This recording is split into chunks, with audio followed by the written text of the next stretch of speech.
다윗이 감람산 길로 올라갈 때에 그의 머리를 그가 가리고 맨발로 울며 가고 그와 함께 가는 모든 백성들도 각각 자기의 머리를 가리고 울며 올라가니라. 어떤 사람이 다윗에게 알리되 압살롬과 함께 모반한 자들 가운데 아히도벨이 있나이다 하니 다윗이 이르되 여호와여 원하옵건대 아히도벨의 모략을 어리석게 하옵소서 하니라. 다윗이 하나님을 경배하는 마루턱에 이를 때에 아렉 사람 후세가 옷을 찢고 흙을 머리에 덮어쓰고 다윗을 맞으러 온지라. 다윗이 그에게 이르되 내가 만일 나와 함께 나아가면 내게 누를 끼치리라. 그러나 내가 만일 성읍으로 돌아가서 압살롬에게 말하기를 왕이여 내가 왕의 종이니이다. 전에는 내가 왕의 아버지의 종이었더니 이제는 내가 왕의 종이니이다 하면 내가 나를 위하여 아히도벨의 모략을 패하게 하리라. 아멘. 애초에 다윗이 이스라엘의 영웅이 될 수 있었던 이유는 그의 용맹함 때문이었습니다. 그의 용맹함이 어릴 때부터 남달랐기 때문에 그는 이스라엘의 영웅이 될 수 있었던 것이죠. 하나님이 다윗을 대견스럽게 생각했던 이유 중에 하나도 이방인이 하나님의 이름을 경멸할 때 그걸 참지 못하고 너는 칼과 창과 단창으로 믿고 내게 나오지만 나는 만군의 여호와의 이름으로 나간다. 하나님의 이름을 의지하고 담대하게 이방인을 향하여 나갔을 때 하나님이 그 용맹함을 특별하게 보시고 다윗을 귀하게 여기셨다고 생각을 합니다. 그런데 세월은 흘러가는 거죠. 사람은 나이가 들어갑니다. 그리고 나이가 들어가면서 다윗도 더 이상 옛날의 다윗이 아니게 되는 모습을 봅니다. 여러분, 남자는 나이가 들면 들수록 이제 여성적인 호르몬이 많아진다고 그러죠. 그래서 눈물이 많아집니다. 저도 요즘 눈물이 많아져요. 그런가 하면 여자는 남성 호르몬이 많아집니다. 다윗도 세월이 지나면서 과거의 그 용맹스러웠던 그 뛰어난 그런 멋진 모습들이 점점 시들어갑니다. 이유가 뭘까? 첫 번째 이유는요. 첫 번째는 다윗이 도덕적으로 실패했기 때문입니다. 외부의 많은 사람들이 그 다윗의 실수를 실제로 알았을지는 잘 모르겠습니다. 왜냐하면 궁 안에서 일어난 일이니까. 그러나 다윗은 그 죄를 철저히 회개하고 침상머리가 썩도록 하나님 앞에 기도했습니다. 하나님이 철저하게 회개했죠. 하나님 앞에서. 그는 정말 하나님 앞에 담대한 마음으로 초라한 모습 그대로 하나님 앞에 토해냅니다. 그런데 죄사함을 받는 것과 영적인 담대함을 가지는 건 별개의 문제입니다. 한번 도덕적으로 실패하고 나니까 다윗이 위축이 돼요. 위축. 스스로 위축이 되고 자신의 의에 대해서 더 이상 자신감을 못 가지는 겁니다. 그래서 다윗이 시편 51편에 보면 이런 기도를 하죠. 나를 주 앞에서 쫓아내지 마시며 주의 성령을 내게서 거두지 마소서. 주의 구원의 즐거움을 내게 회복시켜 주시고 자원하는 심령을 주사 나를 붙드소서.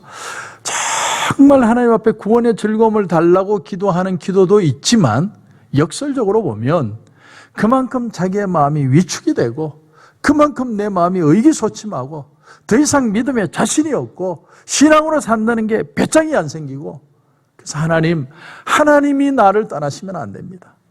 내가 하나님을 안 떠나는 것도 중요하지만 하나님이 내게서 떠나시는 것 같은 그 느낌, 내 마음에 더 이상 주님을 믿는 그 기쁨이 없고 감격이 없고 그 즐거움이 없기에 하나님 그 즐거움을 다시 내게 주셔서 옛날에 잃어버렸던 그 용기와 그 믿음을 다시 회복시켜 주시옵소서.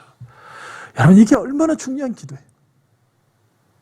내가 단지 예수를 믿고 죄사함을 받는 거로 끝나는 게 아니라, 교회 다니는 거로 끝나는 게 아니라, 예수 믿는 것으로 끝나는 게 아니라 그 감격, 그 기쁨, 믿음의 기쁨들을 주님 회복시켜 주시옵소서. 다윗이 첫 번째로 여기에 의기소침했고, 두 번째는 다윗이 위축된 두 번째 이유는 상처 때문에. 상처. 어떤 상처냐? 자기 아들이 구테타를 일으켰다는 걸 용납할 수 없는 상처예요. 다윗은 과거에 이방인들이 자기를 공격할 때 꿈쩍도 하지 않았습니다. 굉장히 용맹스럽게 싸운 사람이에요. 할례 없는 자가 하나님을 욕되게 한다고 아주 분을 내면서 나가 싸우는 끄떡도 하지 않는 사람이었습니다. 그런가 하면 사울이 자기를 죽이려고 쫓아다닐 때도 그는 자기의 인생을 포기하지 않았어요. 혀깨 물고 죽으려고 하지 않았습니다. 다윗은 끝까지 버텨내죠. 그런데 다윗이 자기 아들이 반란을 일으켰을 때는 너무나 큰 충격이 돼요. 그 큰 고목이 쓰러지는 것 같은 느낌을 받은 겁니다. 사람마다 자기의 약점이 있어요. 그걸 아킬레스 건이라고 하죠. 아킬레스가 태어났을 때 그 엄마가 신의 물이라는 것에 담궜다고 그러죠. 그런데 이 발목을 잡고 담그다 보니까 아킬레스 건은 물에 담기지 않아서 나중에 파리스가 그 비밀을 알고 화살을 쏘아서 그 아킬레스 건 거기에 맞춰서 아킬레스가 죽었다 해서 아킬레스 건이 되었죠. 이처럼 사람에게는 모두가 자기의 약점이 있습니다. 그것만 건드리면 폭발하고 그것만 건드리면 분노하고 그것만 건드리면 쓰러지는 포인트가 모든 사람이 있습니다. 모든 사람. 그렇게 나이스한 사람도요. 어떤 부분을 건드리면 사람이 돌변합니다. 압살롬이 자기를 대적하는 걸 보고 다윗은 그냥 무너져버려요. 내가 그 외에 수많은 사람의 욕과 질투와 시기심과 공격은 다 이겨낼 수 있겠는데 내 자식이 나를 반란을 일으키는 건 차마 받을 수가 없다. 내가 뭐 하려고 왕이 되었을까? 내가 울려고 왔던가 웃으려고 왔던가 뭐 하려고 내가 여기까지 왔던가 그런 낙심들이 다윗의 마음속에 찾아들기 시작한 거예요. 그런데 이제 중요한 것은 뭐냐면 이런 상황 속에서도 다윗이 분발해야 되는 이유가 뭐냐? 다윗은 그것을 찾아야 되는 거죠. 우리가 우리 인생에 약점도 있고 못난 점도 있지만 그런다 할지라도 그럼에도 불구하고 우리가 일어서야 되는 신앙의 부분이 우리에게 반드시 있어야 된다는 거예요. 여기서 포기할 수 없다는 거죠. 여러분, 만일 우리 인생의 최고의 목표가 내 자식이라든지 아니면 내 인생의 어떤 행복이라든지 가정의 행복이라든지 그것이 내 목표가 되면요. 그 목표가 무너질 때 내 인생도 같이 무너집니다. 찬송가 가사에 이 세상 사람 날 몰라줘도 이 세상 사람 날 몰라줘도 이 세상 사람 날 몰라줘도 뒤돌아서지 않겠네. 영어 가사는 더 멋있습니다. Though none go with me, yet I will follow. 아무도 나와 가주지 않아도 나는 주님을 따르겠습니다. 그런 뜻이죠. 대단한 고백입니다. 누가 나하고 같이 가주면 좋죠. 아니, 내가 누군가 옆에 동역자가 있고 나와 같이 걸어주면 얼마나 좋습니까? 그러나 때로는 아내도 남편도 내 마음을 몰라줄 때가 있어요. 나 혼자 걸어갈 때가 얼마나 많은데요. 그런 때도 나는 주님을 따르겠습니다. 그리고 또 하나 중요한 건 지금 다윗에게 일어나는 일들은 하나님이 허용하시는 거예요. 나단 선지자를 통해서 하나님이 뭐라고 그러셨습니까? 네 집에 칼이 떠나지 아니하리라. 압살롬이 반란을 일으킨 건 압살롬 자체의 문제라기보다는 하나님이 다윗의 죄를 보시고 그 반란을 허용하신 일이라는 겁니다. 그러나 하나님이 허용하셨다고 하더라도 그것 때문에 내가 단념을 하거나 아니면 하나님을 탓하거나 야속하게 생각을 하거나 그렇게 하는 것이 아니라 이럴 때일수록 하나님 앞에 매달려야 되겠죠. 하나님 살려주세요. 도와주세요. 예를 들어 만약에 하나님이 우리 몸에 병을 들게 하실 수도 있습니다. 여러분 어떻게 그럴 때 하나님 나한테 이러실 수 있습니까? 마귀가 나한테 병을 줄지는 몰라도 하나님이 왜 나한테 병을 주십니까? 라고 주장하는 사람들이 있지만 성경을 읽어보면 하나님이 주셨다라는 구절이 너무 많이 등장해요. 그렇기 때문에 우리가 그것을 부인하고 싶어도 부인할 수가 없어요. 욥기서를 보면 욥이 이런 고백이 나옵니다.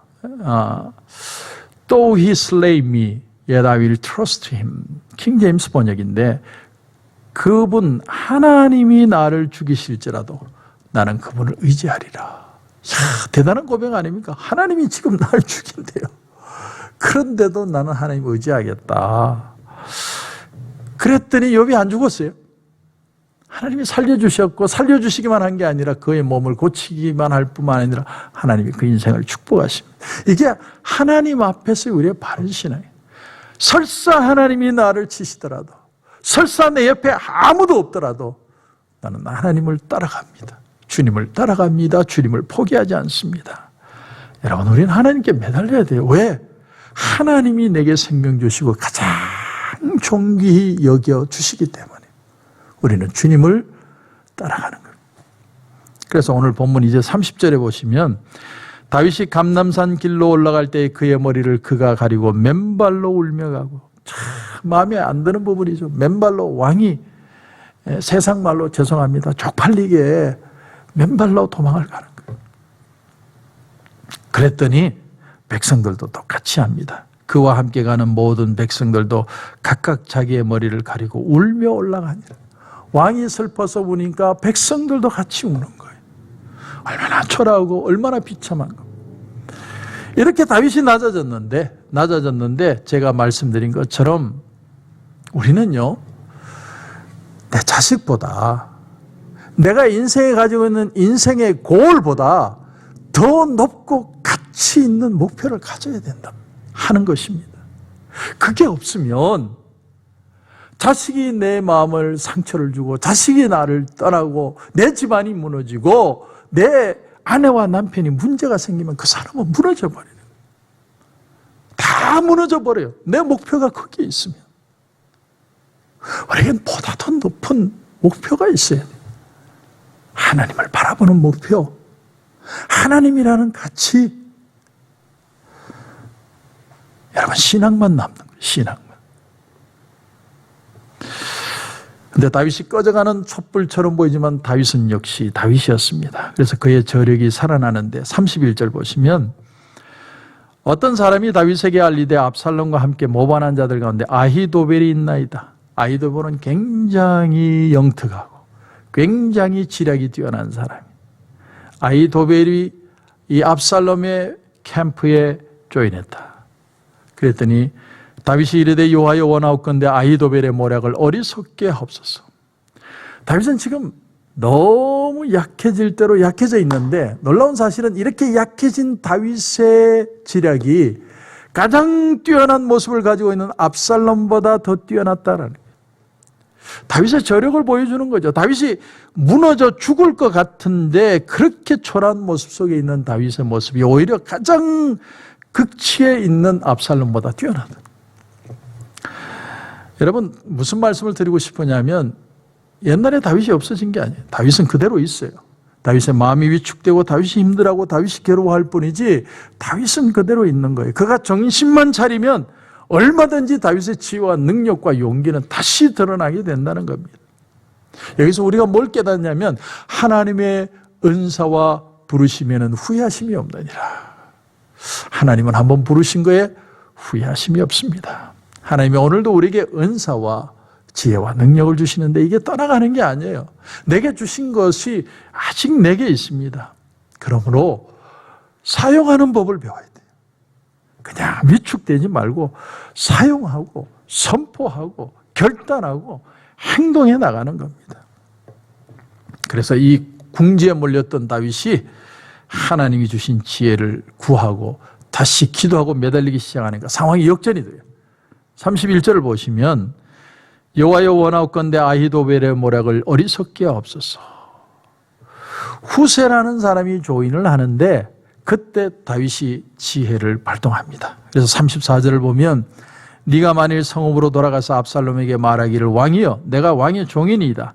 전에는 내가 왕의 아버지의 종이었더니 이제는 내가 왕의 종이니이다 하면 네가 나를 위하여 아히도벨의 모략을 패하게 하리라. 후세를 압살롬의 캠프에 정탐꾼으로 집어넣습니다. 이것이 나중에 다윗이 결정적으로 이길 수 있는 키가 되죠. 압살롬은 칼로 반란을 일으켰지만 다윗은 지략으로 압살롬을 이깁니다. 여러분, 전쟁은 칼로 하는 게 아니고 칼은 최후의 수단이고 전쟁은 지략으로 이기는 겁니다. 하나님이 가장 어려운 상황에서도 우리에게 지혜를 주시고 정말 하나님 앞에 구하면 칼을 쓰지 않고도 칼로 나를 달려드는 사람들을 이길 수 있게 하시는 겁니다. 우리가 이 지혜를 배워야 됩니다. 내가 잠시 위축되고 있을 뿐이지 내가 믿음으로 기도하고 다시 하나님 앞에 서면 하나님의 은사와 부르시면 후회하심이 없습니다. 이 은혜를 붙들고 승리하시는 저와 여러분이 되시길 주님의 이름으로 축원합니다. 기도드리겠습니다. 하나님 은혜를 감사합니다. 오늘 이 아침에는 다윗이 위축되고 비록 낙심하고 가장 연약한 모습이 되었을지라도 다시 하나님의 은혜를 붙들 때 그 하나님의 은사와 하나님의 역사와 하나님의 능력이 그에게 나타나는 것을 보게 됩니다. 하나님, 우리가 많이 위축되어 있습니다.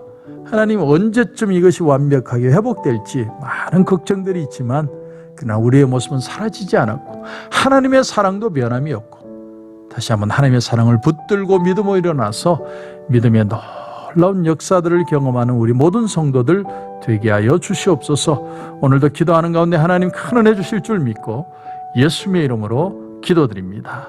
아멘.